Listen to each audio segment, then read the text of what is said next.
Mm-hmm. Uncle Guido here.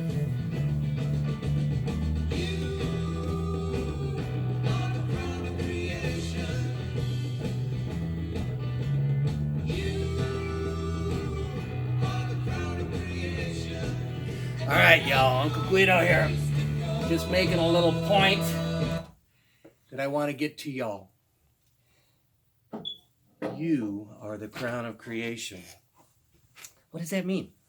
That means you have the ability to think independently of your natural programming. You have the ability to create in ways that a tree can't or a dog can't. Now, I'm not saying that these creatures or creations are not part of the grand scheme. And yes, they do have a consciousness that is beyond what we prescribe to them in textbooks.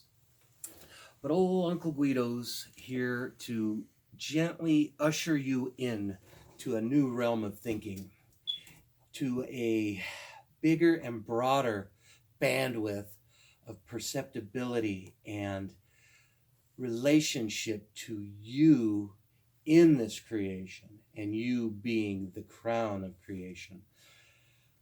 Unfortunately, my friends, there are forces out there that are trying to harness your spiritual energy, that are trying to hold you down, that have constructed this box that we call the world that we live in, with governments and jobs and families and religions and all of these things to hold you in a very limited capacity, to make you think that you are incapable of so much more. And it is when we begin to delve into the spiritual realms, the psychic realms, the realms that are a little bit wider of a bandwidth than what is the accepted norm, that we begin to see there's something more going on here, okay? I'm going to read to you a little excerpt from the book here, and we will carry on.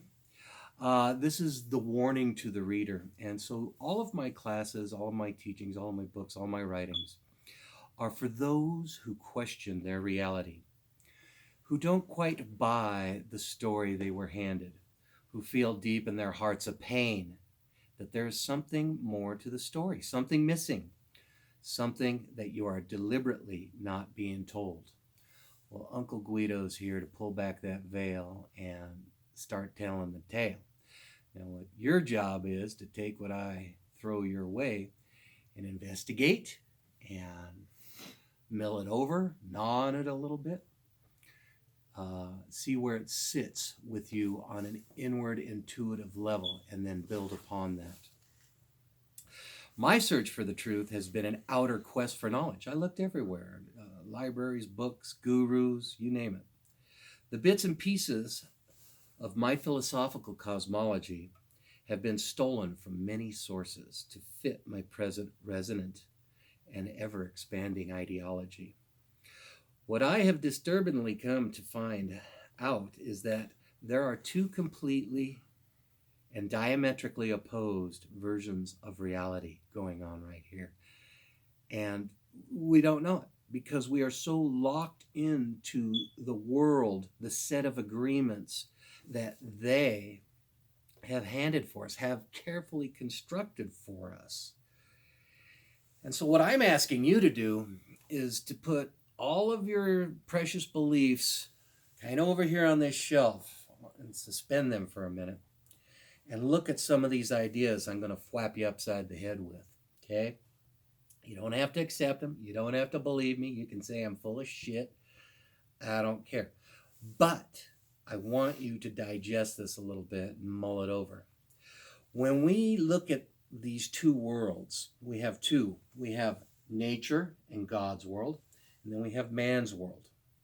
Now, man's world, which is failing right and left, everything we look at, we're destroying the environment, we're rapidly degrading everything in the environment. We act perversely, destructively, illogically, punitively. We're petty, judgmental, delusional, in a total juxtaposition with all the dualities, and completely out of sync with nature. Sorry, look around. When you get back into nature, isn't it a great big Oh, God, thank God. I'm not sitting in a traffic jam on the 101 or something like that, or in Kalispell of all places. Then there's nature, there's God's world, there's the universe, source, great spirit, the force, mind, or whatever name you want to give to it, the all, Allah. I love that word, Allah. I'm not Muslim, but I look out and I see the all, and I go, wow. Especially when you're in nature, or when you're looking at a newborn baby, or little kids, or just noticing the beauty that is God shining out from the center of you and me, the crown of creation. This is it, babe. I want you to put all of these ideas, these stories that you've piled up of who you think you are, your family story, your religious story, your societal story, your patriotic story, your Denver Bronco fan story. Just put that over here for now and start to ruminate on the idea that which is the all, the creation, the God, has put that all, that creation, that God spark inside of you, right in here in your heart, and it percolates up in your mind and it boils out in your emotions. And you are a divine creature, and you have forgotten this. You have forgotten that you are divine, that you are the crown of creation. And as we go into the things that I have to teach, the Tarot, number one for me, astrology, numerology, we begin to look at new ways of decoding the vibrational story that is coming to us. This is a vibrational story beyond language. It's more likened to intuitive feelings and inklings and massive pictures or remembrances that come to us. When we get to the spot of learning how to harness our mind in its true capacity as the tool that it is, we can go to a place that the mystics call the Akashic Records. This is where all knowledge of everything is stored for eternity. We can go there and we can retrieve this thing. I call going there, going inward to your internet. Unfortunately, nowadays, we have kids locked up into this little mind-numbing distraction on the internet, where supposedly all man's information resides, and we can just get it by the push of a button. Well, yeah, that's a great little tool, and it does come in handy. I use it all the time. But it's nothing, absolutely nothing, compared to where you can go on this inward journey of knowing thyself, of going within. When you go within, things start to change. They start to expand. Another realm opens up.